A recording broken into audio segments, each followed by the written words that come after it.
안녕하세요. 자, 이번 강의에서는요, 프리딕터가 한 개가 아니라 여러 개인 이제 멀티플 리니어 리그레션 모델을 설명하고요. 그 다음에 이제 모델을 추정하는 방법에 대해서 설명하도록 하겠습니다. 자, 그리고 나서는 이제 멀티플 리니어 리그레션을 바탕으로 해결할 수 있는 문제 몇 가지인 이제 리스폰스 베리어블이랑 프리딕터 간에 어떤 관계가 있는지, 그리고 이제 Y를 예측하는데 중요한 변수는 또 무엇인지, 그리고 모델이 데이터를 잘 설명하고 있는지, 그리고 마지막으로 예측은 또 얼마나 잘하는지 이거에 대해서 설명하도록 하겠습니다. 먼저 이제 멀티플 리니어 리그레션의 모델부터 설명을 하자면요. 프리딕터의 개수가 하나가 아니라 일반적인 이제 P개라고 가정을 한 모델이고요. 이제 Y, 리스폰스 베리어블은요. 베타 제로 더하기 베타 1 곱하기 X1 더하기 베타 2 곱하기 X2. 그래서 쭉 나가서 베타 P 곱하기 XP 더하기 여기 에러 텀, 엡실론 이렇게 쓸 수가 있습니다. 그리고 앞서서 우리가 다뤘던 그 광고 데이터 있었죠? 애드버타이징 데이터. 그 예제에서는요, 우리 프리딕터가요, TV에 쓰는 광고료, 그 다음에 라디오에 쓰는 광고료, 그리고 뉴스페이퍼에 쓰는 광고료 해서 총 3개가 있었죠?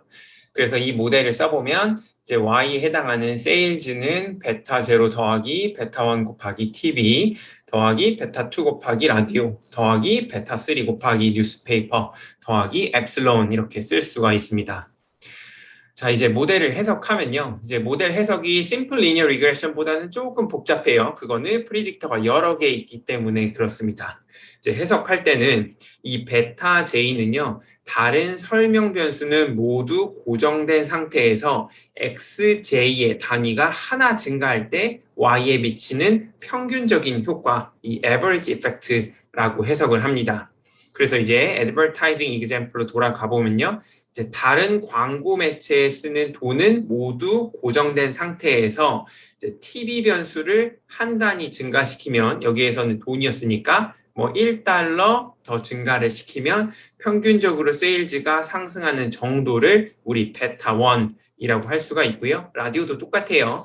다른 광고 매체에 쓰는 돈은 다 고정된 상태에서 라디오에 쓰는 돈을 1달러만큼 증가시켰을 때 이제 세일즈에 미치는 평균적인 효과가 이 베타 2라고 할 수가 있습니다. 방금 이제 설명했던 이제 코에피션트 해석은요, 이제 어떤 경우에는 큰 문제가 발생할 수가 있거든요. 대표적인 케이스가 이제 프리딕터들 간의 코릴레이션이 굉장히 높은 케이스입니다. 이게 그래서 이름이 콜리니어리티 이슈라고 부르거든요.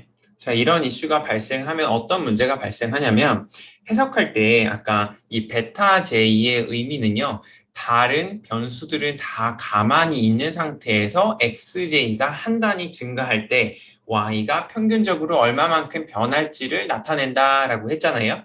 그러면 또 다른 프리딕터인 XK는 XJ가 증가함에 따라서 가만히 유지를 해줘야 돼요. 하지만 이제 코릴레이션이 굉장히 높다는 말은 극단적인 케이스에서 코릴레이션 XJ, XK가 1이라고 할게요. 이 말인즉슨 XJ가 뭐 증가하면 XK는 반드시 증가하거나 혹은 감소한다라는 뜻이거든요. 즉 우리 앞에서 이 베타 J 해석할 때와 같이 XK가 유지한다 이러한 가정이 의미가 없게 되죠. 거의 불가능한 상황이 되죠. 그래서 이제 코릴레이션이 굉장히 높으면 프리딕터들 간에 이런 문제가 있고요. 또 이 경우에는요. 우리가 또 문제가 있는데 스탠더드 오브 에러도 굉장히 커지는 문제가 있습니다. 즉 우리의 베타 J 추정량의 신뢰도가 굉장히 떨어지는 거죠. 자, 그래서 이제 모델 해석할 때 가장 이상적인 시나리오는요, 이제 프리딕터, 즉 설명 변수가 서로 uncorrelated 되어 있는 경우를 말합니다. 자, 뭐 여기서 uncorrelated이지만 independent 좀 더 강한 조건이죠. 그래서 이건 독립.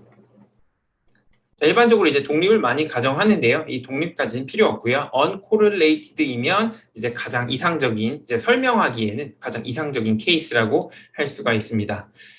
둘의 차이는요. 여기는 correlation xj, xk가 0인 걸 말하고요. 여기에서는요. 이제 joint probability xj and xk가요. marginal probability xj 곱하기 probability of xk 이렇게 표현되는 걸 말하고요. 이제 독립이면요. 당연히 uncorrelated가 되어요. 자, 이 부분은 아마 기초 통계학 시간에 다 배우셨을 테니까 넘어가도록 할게요. 자, 이렇게 uncorrelated가 되면요. 뭐 해석만 편한 건 아니고요. 이제 파라미터를 추정하는 것도요. 굉장히 쉬워집니다. 이제 파라미터라고 하는 건 여기 코에피션트죠. 이제 베타 제로랑 베타 원 추정을요. 각각 할 수가 있고요. 각각 테스트도 할 수가 있어요. 그리고 해석적인 측면 편하다고 얘기했는데요. 자, xj 한 단위의 변화는 이제 y의 베타 j만큼의 평균 변화와 연결되고요. 동시에 uncorrelated니까요. xj가 변한다고 해서 다른 프리딕터가 변하지 않겠죠. 그래서 다른 모든 변수들은 고정된 상태를 유지할 수가 있습니다. 라고 표현을 할 수가 있습니다. 자, 이렇게 밸런스드 디자인이면 굉장히 좋은데요. 참고로 이렇게 uncorrelated 되어 있는 상황을 우리는 밸런스드 디자인이라고 불러요. 뭐 자세한 많은 용어들이 있긴 한데요. 여기 용어는 실험계획법. 이 시간에 배우시면 돼요. 자, 이 밸런스드 디자인 같이 이상적인 케이스일 때도요, 주의하셔야 되는 점이 있어요. 그게 뭐냐면요, 이제 통제된 환경에서 얻은 실험 데이터가 아닌 경우에, 그러니까 실험 데이터에서는요, 뭐 사람들을 다 모아놓고요, 뭐 맨날 먹는 약 것도 똑같이 주고요, 수면 시간도 똑같이 주고요, 이제 오로지 다른 건 딱 하나, 약을 주냐, 혹은 플라시보를 주냐, 뭐 이런 거 있잖아요. 자, 이런 실험 데이터가 아닌 우리가 그냥 관찰하는 거 있죠. 여러분들이 뭐 인터넷에서 무엇을 검색했는지, 그리고 뭐 지하철은 몇 명이 탔는지, 뭐 100명만 타라, 뭐 200명만 타라, 이런 게 아니죠. 그냥 하루에 몇 명이 이용하는지, 이런 식으로 우리가 관찰한 데이터에서 우리가 리그레션을 적용한 경우에는요. 자, 리그레션의 결과가 인과관계로 해석이 안 됩니다. 그래서 우리가 인과관계로 해석하는 것은 반드시 피하셔야 합니다. 인과관계와 관련된 예를요, 이제 이 Data Analysis and Regression이라는 책에 있는 예제를 이용해서 설명하도록 할게요. Regression Coefficient Beta J는요, 기본적으로 XJ가 한 단위 변화할 때 Y가 평균적으로 Expected Change가 어떻게 될 것이냐, 이걸 보여주는 거죠. 물론 이제 with all other predictor가 다 고정된 상태에서요. 다른 설명 변수가 변화 없는 상태에서요. 하지만 일반적으로 프리딕터들 사이에 코릴레이션이 상당히 높은 경우가 많아서요. 이런 경우에 해석이 굉장히 불가능하다. 이게 앞선 슬라이드에서 설명한 거죠. 그래서 여기 이 책에서 든 예제는요. 이제 y라는 게 반응 변수인데 total amount of change예요. 그래서 제가 가진 주머니에 있는 총 돈의 액수 라고 할 수가 있고요. X1은요, number of coins, 총 동전의 수예요. 그리고요, X2는요, number of pennies, 이게 1센트일 거고요. 그 다음에 nickels, 이게 5센트일 거고요. 그 다음에 dimes, 이게 아마 10센트일 겁니다. 참고로요, 여기 동전이 하나 더 있죠. 쿼터. 25센트예요. 뭐 우리나라 돈으로 따지면 뭐 10원, 50원, 여기는 100원, 여기는 500원도 있는 거예요. 근데 500원은 여기에 X2에 포함이 안 돼 있어요. 그러면 이 쿼터는 어디에 들어가 있겠어요? X1에는 포함이 되어 있어요. 500원짜리 동전은. 자, 이 경우에 우리가 만약에 Y를요, X2만 가지고 리그레션 모델을 세워보도록 할게요. X1은 쓰지 않아요. 자, 이 경우에 베타1은 양수가 나오겠죠? 왜요? 동전의 수가 많으면 많을수록 이 페니, 니켈, 다임이 많으면 많을수록요. Y, 우리가 가지고 있는 총 돈의 액수는 증가한다는 뜻이잖아요. 그런 의미에서 베타1은 당연히 양수가 나올 거예요. 그런데 만약에 우리가 모델을 Multiple Linear Regression, 자, 이 모델을 고려할게요. 그러면 이 X2의 앞에 있는 코에피션트, 이번에는 베타2죠. 이 베타2가 여전히 양수일까요? 이번에는 음수가 나올 가능성이 높아요. 그 이유는요. 일단 이 y를 결정짓는데 가장 중요한 동전은 뭐예요? 쿼터예요, 쿼터. 앞에서 페니가 사실은 100개 있어도요. 쿼터는 4개만 있어도 어떻게 돼요? y가 똑같은 x만큼 증가를 시키잖아요.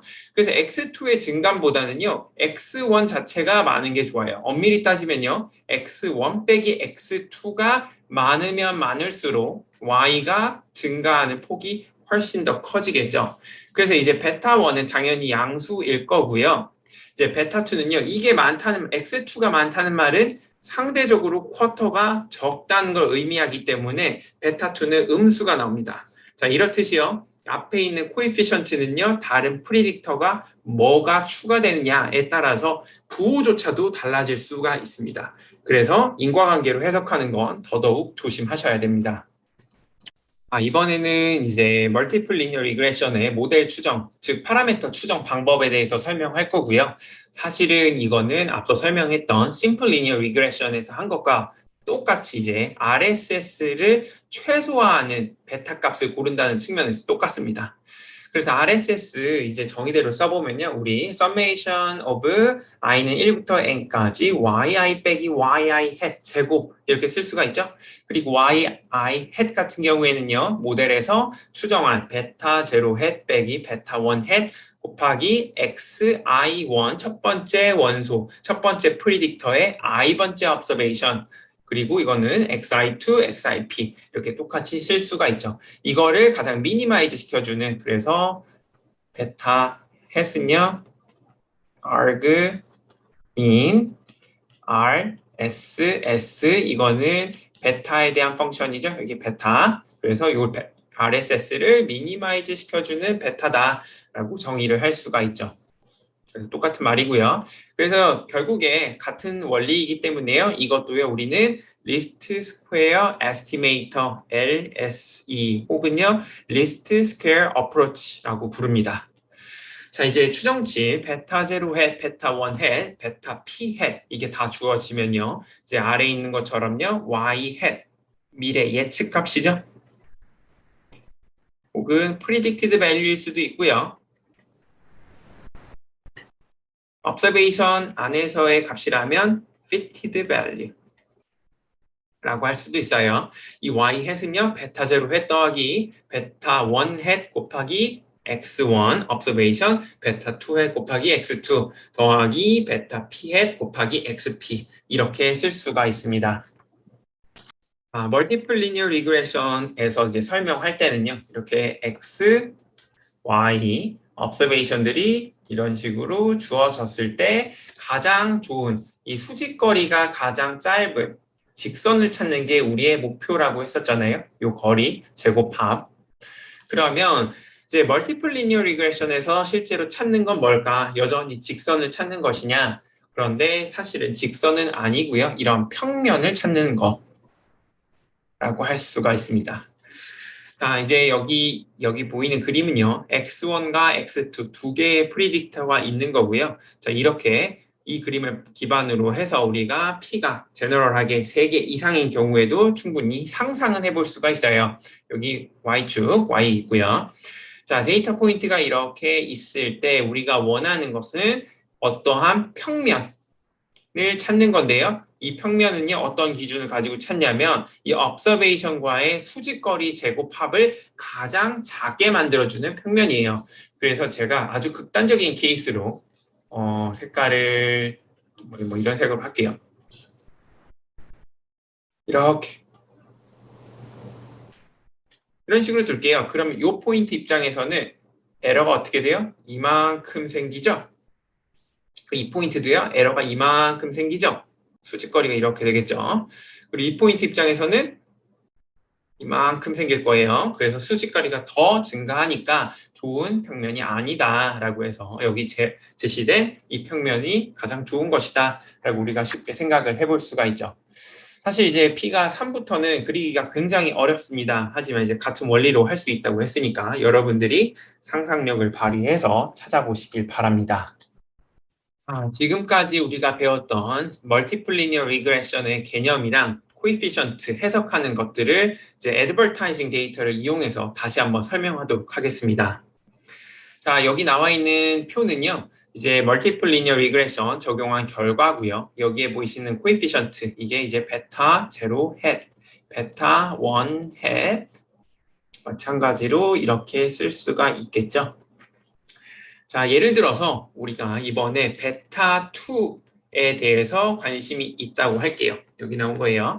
자, 이 경우에 이 베타 2 햇을 해석하는 건요, 기본적으로 TV와 뉴스페이퍼에 지출하는 광고 액수가 다 고정된 상태에서 라디오 광고에 추가로 우리가 뭐 예를 들어 1000불을 지출하면요, 평균적으로 189단위, 여기 베타 2 햇 곱하기 1000 이렇게 하면 되겠죠? 그럼 189가 나오죠. 그래서 세일즈의 189단위의 추가가 평균적으로 발생함을 알 수가 있습니다. 라고 해석을 할 수가 있고요. 반대로요. 우리 뉴스페이퍼 볼게요. 여기 베타 3 햇 어때요? 마이너스 0.001 거의 0에 가깝죠. 하지만 이렇다고 해서 우리가 이 뉴스페이퍼에 돈을 지출하는 것은 의미가 없습니다. 이거 뉴스페이퍼와 세일즈는 아무런 관계가 없습니다. 이렇게 할 수가 있을까요? 이렇게는 안 된다고 말씀드렸죠. 이제 앞서 설명한 것처럼 프리딕터들 간에는 코릴레이션이 굉장히 있을 가능성이 높아요.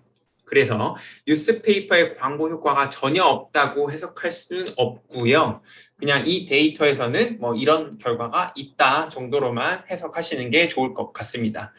뭐 굳이 해석을 하시자면 지금 뭐 TV와 라디오가 다 있는 상태에서는 효과가 없는 것처럼 보인다. 이 정도는 할 수가 있지만 뭐 인과관계처럼 해석하시는 건 특히나 조심하셔야 돼요. 지금까지 이제 멀티플 리니어 리그레션 모델이랑 추정 방법 해서 설명했으니까요. 이제 리니어 모델에서 다루는 4가지 중요한 문제를 차례대로 다루도록 하겠습니다.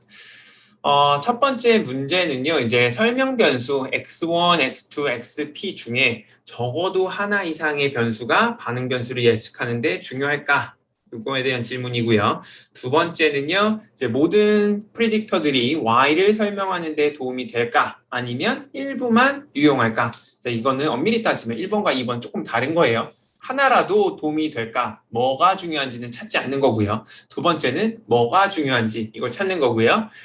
세 번째 문제는요, 이 모델이 데이터에 얼마나 잘 적합되었는가, 얼마나 데이터를 잘 설명하는가 이거고요. 그 다음이 이제 네 번째가 설명 변수의 집합이 딱 주어지면요, 어떠한 반응 변수의 값이 예측되어야 될 것이고, 그리고 예측이 또 얼마나 정확할까, 여기에 대해서 이제 다뤄보도록 하겠습니다. 첫 번째 질문은요, P개의 설명 변수 중에서 적어도 하나의 변수가 반응 변수 Y를 예측하는 데 중요한가이죠. 그래서 이 질문을요, 우리가 가설로 다시 써보면요, 다음과 같이 쓸 수가 있어요. null hypothesis는요, 베타 1, 모델 그냥 다시 쓸게요. x2는 생략하고 베타 p, xp 플러스 에플론. 모두 다 중요치 않다라고 하면요, x나 xi들의 변화가 y에 전혀 영향을 안 미친다는 뜻이죠. 즉 여기 있는 코에피션트가 모두 0이냐 아니면 적어도 하나는 0이 아니냐 이렇게 쓸 수가 있습니다. The alternative hypothesis는요. 자, 그리고 여기 있는 이 하이파서시스 테스트를 이제 수행하기 위해서는요, 우리 F 스태티스틱, F 통계량을 쓸 거예요. 그리고 F 통계량은요, 이렇게 정의가 되어 있죠. 자, 이 부분은요, 우리가 수리 통계학 시간에 자세히 배우셨을 테니까 또 넘어가도록 하고요. 기본적으로 예전에 우리가 배웠던 R 스퀘어 혹은 뭐 T 스탯, 이것과 굉장히 유사합니다. TSS 빼기 RSS를요, 디그리 오브 프리덤으로 나눠주고요. RSS를요, RSS의 디그리 오브 프리덤으로 나눠주면 이제 F 디스트리뷰션이 under the null hypothesis에서 따른다라고 알려져 있죠. 자, 뭐 그래도 조금만 더 설명을 하면요, 개념만 F 디스트리뷰션은요, 디그리 오브 프리덤이 2개예요. 여기에서는 첫 번째 디그리 오브 프리덤이 P고요. 두 번째 디그리 오브 프리덤은요, 2예요. 그래서 물론 디그리 오브 프리덤에 따라서 모양이 굉장히 달라지는데 뭐 이렇게 될 수가 있겠죠. 그리고 우리가 원하는 p 밸류는요, f 스탯이 여기 있다고 할게요. 여기서 구하는 Fstat. 이렇게 하면 p-value는 요 영역, 넓이를 말해요. 넓이가 작아지면 we reject the null hypothesis를 할 수가 있죠. 그럼 이 p-value를 작게 만들어주려면 Fstat이 크면 클수록 작다는 뜻이죠. 그쵸? p-value를 작게 만들어주죠. 자, 그래서 그 부분을 이 공식을 가지고 다시 한번 설명을 해보면요. Fstat이 커지려면요. 이 분모가 커져야 돼요. 그쵸? 분모가 굉장히 커지는 게 좋아요. 그 말인즉슨요. TSS가요. RSS보다 월등히 커야 돼요. 그리고 TSS는요. 우리 그림 여기 다시 그려보면요. X, Y가 있을 때 데이터 포인트가 또 이렇게 있다고 할게요. 프리딕터를 전혀 안 썼을 때, 즉 평균만 가지고 이 데이터 포인트들을 설명할 때 이 거리 제곱합이 TSS죠. 그리고 RSS는요, 이 프리딕터들을 이용해서 가장 좋은 평면, P가 1일 경우에는 직선, 요 거리 제곱합이죠. 그러면 이 모델이 좋다는 말은 RSS, 즉 여기에 적어도 하나의 프리딕터가 이 데이터 포인트 Y를 잘 설명한다는 말은요, 이 RSS가 굉장히 작다는 걸 의미해요. TSS에 비해서요. 그래서 이게 성립하게 되죠. 그렇죠? 그래서 프리딕터가 중요하면 이 분자가 커지고요. 즉 F스탯이 커지게 되고요. F스탯이 커지면요. p-value가 작아지는 효과 때문에 우리가 we reject the null hypothesis 이런 결과를 얻을 수가 있습니다. 그래서 지금 설명했던 이 Fstat 이 개념을요, 애드버타이징 데이터에 또 적용해서 보면요. 자, 앞부분은요, 나중에 설명하도록 하고요. Fstat이 570이나 나와요. 570은 굉장히 큰 숫자입니다. 실제로 막 25, 30 정도면 p-value가 이미 0.05보다 작아지거든요. 이제 570 굉장히 작아져서 p-value가 0.0001보다 작아질 겁니다. 물론 자세한 계산은요, 여러분들이 R이나 혹은 파이썬, 엑셀도 요새 제공해주죠. 그런 통계 프로그램들을 써서 이게 계산하시면 됩니다. 첫 번째에서 이제 적어도 하나의 프리딕터가 리스폰스 베리어블 예측하는데 도움이 된다. 이거 알았으면 두 번째 질문은요. 당연히 어떤 프리딕터가 그러면 리스폰스 베리어블을 예측하는데 도움이 될까? 이거죠. 자, 이 질문에 답하기 위해서는 사실은 여러 가지 방법들이 개발됐어요. 대표적인 방법이요. 여기는 보이시는 all subset 혹은 best subset 방법이 있고요. 이 best subset 방법은요. 이제 모든 가능한 변수들의 부분 집합에 대해서 리스트 스퀘어에 의한 리그레션 직선을 찾은 후에요. 이제 앞서 우리가 모델 평가 어떤 게 최적의 리그레션 모델인가 할 때 썼던 AIC 혹은 BIC 멜로CP 이런 것들이 있죠. 이런 스코어가 가장 최대화시켜주는 그러한 모델을 골라주시는 겁니다. 그래서 좀 예를 더 들어보면요. 우리 모델이 X1, X2, X3 이렇게 세 개의 프리딕터가 있다고 할게요. 그러면 all subset 하니까 처음에는요. 공집합 아무것도 없고요. 두 번째는 X1 그리고 세 번째 X2, X3, X1, X2 이렇게 조합을 이루고요. X1, X3, X2, X3 그 다음에 X1, X2, X3 자 이렇게 해서 모델을 하는 건데요. 자 공집합, 프리딕터를 전혀 안 쓰고요. 리니어 모델을 구성해요. 그렇게 되면 어떻게 돼요? Y는 베타 제로 플러스 엡실론. 자, 두 번째 x1만 가지고 모델을 구성해요. y는 베타 제로 플러스 베타 1 x1 플러스 엡실론. 그리고 2, 3은 똑같으니까 넘어가고요. 1, 2만 가지고 모델을 구성하면요. y는 베타 제로 플러스 베타 1 x1 베타 2 x2 플러스 엡실론. 이렇게 모델 컴플렉시티가 조금씩 증가하지만 결국에는 우리가 AIC, BIC 같은 이제 모델 플렉서빌리티 혹은 컴플렉시티에 페널티 주는 스코어를 이용하면 가장 좋은 모델이 뭔가 우리가 찾을 수가 있겠죠. 자, 이러한 방법이 all subset 방법이에요. 하지만 이제 모든 가능한 모델의 경우는 2의 P승계죠. 그래서 여기서는 이제 P가 3개죠. 그러니까 하나, 둘, 셋, 넷, 다섯, 여섯, 일곱, 여덟. 즉 2의 3승계 8개만큼 하게 돼요. 그런데 프리딕터의 개수는 사실 3개가 아니고 굉장히 많아질 수가 있죠. 요즘과 같은 빅데이터 시대에서는 P가 뭐 100만 개, 10의 6승계, 10의 뭐 7승계 이런 것도 가능하거든요. 그러한 의미에서 P가 40개만 돼도 우리가 추정해야 될 모델이 빌리언 10억 개가 넘는다고 합니다. 자, 굉장히 너무 많은 거죠. 그러면 이런 거는 꿈도 못 꾸는 방법입니다. 그래서 이제 all possible subset 고려하는 거 말고요. 일부 부분 집합들만 탐색하는 여기 나오는 forward selection 그리고 backward elimination 방법들이 주로 쓰입니다. 이제 forward selection이랑요, backward elimination을 각각 설명하도록 할게요. 이제 forward selection은요, 처음에는 intercept만 포함하고요, predictor는 전혀 포함하지 않는 이제 null 모델부터 시작해요. 즉 모델이 y는 베타 제로 플러스 엡실론 여기서부터 시작을 하는 거죠. 그리고 이제 매 단계마다요 가장 성능이 좋은 변수를 선택한 뒤에 유의미한 개선이 없을 때까지 이 과정을 계속 반복하는 거예요. 그리고 여기서 성능이 좋다라고 말하는 거는요, 이제 지정된 사전에 우리가 고른 스코어들 있죠? AIC 혹은 뭐 BIC 혹은 멜로-CP 뭐 이런 거 하나 고른 다음에 이 스코어를 가장 최대화시켜주는 모델 나올 때까지 그냥 모델 하나씩 추가하는 겁니다. 자, 오른쪽에 있는 그림 가지고 한 번 더 설명을 하면요. 처음에는요, 여기 프리딕터 5개 있는 상황이에요. X1, 2, 3, 4, 5. 자, 널 모델 아무것도 쓰지 않습니다. 그래서 y는 베타 제로 플러스 엡실론 여기에 모델에 뭐 AIC가 나오겠죠? 예를 들어서 AIC가 여기선 10이라고 할게요. 자, 그 다음에 우리가 이번에는 하나씩 집어넣어 보는 거예요. 그래서 이번에 이 그림에선 X2가 들어왔는데요. X1만 가지고도 해보고요. X2만 가지고도 해보고요. X3, X4, X5. 그래서 5개의 모델을 피팅 해보고요. 그 중에 X2를 넣었을 때의 모델 AIC가요. 11이 나왔다고 할게요. 높을수록 좋죠. 그래서 이 AIC X2를 골라주고요. 그리고 그 다음 단계에서는요, 이 X2는 고정을 시켜요. 그리고 나서 이제 남은 변수들이 이제 X1, 3, 4, 5, 4개죠? 그거를 이제 두 번째 칸에 한 번씩 넣어봐요. 그럼 이제 총 4개의 모델을 적합을 시킬 수가 있겠죠?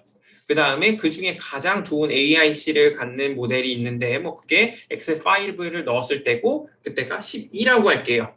자, 그러면 그 다음 단계는 어떻게 해요? 이제 남은 거 X1, 3, 4죠? 그 다음에 이것들을요, 각각 세 번째에 넣어서 모델링을 해보는 거죠. 그리고 나서 AIC 계산. 그래서 끝까지 해보는 거예요. 그러면 총 몇 개를 하냐면, 처음에 1개, 그 다음에 5개, 그 다음에 4개, 그 다음에 3개, 그 다음에 2개. 그리고 맨 마지막에 풀 모델 1개 이렇게 나오겠죠? 그래서 원래대로라고 하면 2의 5승계 총 32개를 해야 됐다면 지금 어때요? 자, 1개, 6개, 10개, 13개, 15, 16개. 그래서 절반만 해도 되죠? 자, 이렇듯이 forward selection이 best subset selection보다 훨씬 좋은 computationally efficient 하다라는 걸 쉽게 알 수가 있습니다. 백워드 일리미네이션은요, 이제 모든 프리딕터를 포함하는 모델, 즉 풀 모델부터 시작합니다. 다 포함하면 풀 모델, 뭐 아무것도 포함 안 하면 널 모델 혹은 엠프티 모델 이렇게 불러요. 용어가 그런데 용어는 외워두시면 좋아요. 자, 풀 모델로 시작해서요. 이제 여기에 대한 AIC 혹은 BIC 뭐 이런 스코어로 퍼포먼스를 체크를 해요. 그 다음에 이제 프리딕터를요 반복적으로 하나씩 제거를 해봐요. 그리고 나서 다시 한번 모델 성능 평가하고요. 계속해서 이제 하나씩 더 줄여나가는 iteratively하게 하나씩 줄여나가는 방법을 말해요. 그래서 이 방법도요 그림으로 설명을 해보면요. 먼저 1, 2, 3, 4, 5 다 넣어봅니다. 그래서 여기 AIC가 뭐 예를 들어서 10이었다. 그리고 나서요 이제 한 번씩 빼보는 거예요. X1도 한번 빼보고요. 그 다음에 X2만 한번 빼보고요. 그리고 X3만 빼보고 이런 식으로 해서 총 5개의 모델 피팅이 가능하죠. 각각 한 번씩 빠지니까요. 근데 X4를 뺐을 때 가장 성능이 좋다고 해요. 그래서 이때가 11이다. 자, 이렇게 되면요. 이제 빠진 거는 더 이상 고려 안 해요. X1, 2, 3, 5에서 이제 4개를 하나씩 또 빼보는 거예요. X1만 한번 또 빼보고요. X2만 또 빼보고 그 다음에 X3만 빼보고, 그리고 X5만 빼보고, 그러면 총 모델 피팅 4번 해야 되죠? 그래서 이제 4개 가지고 가장 좋았던 게 X1을 뺐을 때 가장 좋더라. AIC가 뭐 12더라. 이렇게 생각을 할 수가 있죠. 그리고 나서 이제 3개 중에 하나씩 또 빼면서 AIC 계산해서 어떨 때 가장 좋은지 그거 평가하고요. 언제까지예요? 널 모델까지 합니다. 이것도요. 물론 중간에 스탑 시킬 수도 있는데요. 뭐 그런 방법도 있는데요. 예를 들어서 이거 뺐는데 AIC가 다시 10이 됐어. 그러면 다시 이 모델이 최종 모델이다. 뭐 이런 고르는 방법이 있는데요. 우리가 사용하는 교재에서는 일단 다 계산하라고 해요. 그 방법대로 따라가도록 할게요. 자, 이렇게 되면 총 몇 번 해요? 처음에 풀 모델 할 때 모델 피팅 한 번 하고요. 그 다음에 이 변수 4개만 가지고 모델 5개 구성해서 피팅 하고요. 4개, 그 다음에 3개, 그 다음에 2개, 1개, 널 모델까지요. 그러면 총 16개, 똑같이 16개가 돼요. 그걸 계산해보면요. 이렇게 쓸 수가 있거든요. 그래서 써보면 5 곱하기 6 나누기 2 해서 15죠. 여기 1개까지 해서 16개인 거 확인을 할 수가 있습니다. 그래서 앞서서 우리가 Ford Selection도 똑같이 이 개수만큼 모델 추정해야 된다라고 말씀드렸죠. 그래서 이제 Best Subset Selection보다는 Ford Selection과 Backward Elimination이 성능이 훨씬 더 computationally는 좋다. 하지만 accuracy 측면에서는 Best Subset이 항상 좋아요. 나쁠 수가 없죠. 이게 항상 모든 모델을 다 고려해서 가장 좋은 스코어를 주는 모델이 사실상 accuracy 측면에서 좋은 거잖아요. 그러니까 우리가 accuracy가 반드시 중요하다. computation cost는 그렇게 중요하지 않다라고 하면은 best subset selection이 가장 좋긴 합니다. 그리고 이제 세 번째 질문은요. 이제 모델의 정확도 평가하는 건데요. 자, 이 부분은요. 앞서서 Simple Linear Regression 시간에서 또 다뤘죠. RSE 가지고 모델 평가하면 된다. 그리고 정의 이렇게 된다. 그리고 R-스퀘어 이걸로도 할 수가 있다. 그리고 정의는 이렇게 된다. 이 부분 했는데 사실 Multiple Linear Regression 똑같습니다. 그래서 뭐 제가 더 설명할 부분이 없으니까 그냥 이대로 넘어갈게요. 마지막 질문은요. 우리의 예측값이 얼마나 정확한가입니다. 그리고 예측의 정확성은요. 이제 3가지 종류의 불확실성에 따라서 달라지고요. 첫 번째 불확실성은요. Reducible Error예요. 그래서 이제 기본적으로 우리는 Y는 fx 플러스 엡실론 이런 관계를 갖는다고 가정을 하잖아요. 그리고 이 f가요. 실제 어떠한 함수 형태인지 아무도 모르죠. 그런데 이게 선형이라고 가정을 할게요. 그리고 우리가 선형 모델을 쓰고요. 자, 이런 경우에는 우리가 어떤 에러가 발생하냐면 이 베타 제로, 베타 1과 같은 코이피션트 추정만 잘하면 돼요. 이 추정을 잘하면요. 결국에는 정확한 F를 찾을 수 있기 때문에 accuracy가 굉장히 높아지겠죠. 그러한 의미에서 이거를 우리는 reducible error, 줄일 수 있는 에러라고 표현을 합니다. 하지만 우리 강의 시간에서는요. 이 베타 추정하는 방법을 딱 하나밖에 안 배웠어요. Least Square Estimate 혹은 뭐 Least Square Approach. 하지만 이거는 수직거리 최소화죠. 엄밀히 따지면 수직거리의 제곱합을 최소화. 그런데 이제 최단거리 그걸 최소화시키는 방법도 있고요. 이거 앞서서 한번 설명했었죠. 라드. 그 다음에 어떠한 경우에는요. observation 자체의 관측치가 outlier일 수도 있거든요. 그래서 너무 큰 수직거리 혹은 또 너무 작은 수직거리는요. 제외하고 나머지 거리들의 제곱합을 트림드 민을 쓰는 거죠. 최소화시키는 리스트 트림드 스퀘어 방법도 있습니다. 그 밖에도 굉장히 많거든요. 하지만 우리 수업엔 이거밖에 안 배워서 줄일 수 있는 에러인데 여러분들은 지금 줄일 수가 없죠. 하지만 이제 나중에 다른 방법들을 이용하셔가지고요. 여러분들 이거 줄이시길 바랍니다. 자, 그리고 두 번째 종류의 불확실성은요. 이제 모델 바이어스라고 불러요.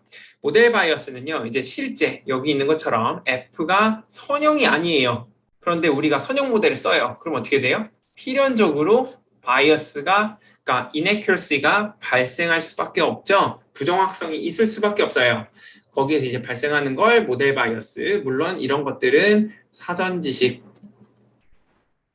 혹은 탐색적 자료 분석, 그래서 EDA라고 부르죠. 이런 것들을 통해서 가장 좋은 F의 형태를 갖고 있는 모델을 쓰시면 돼요.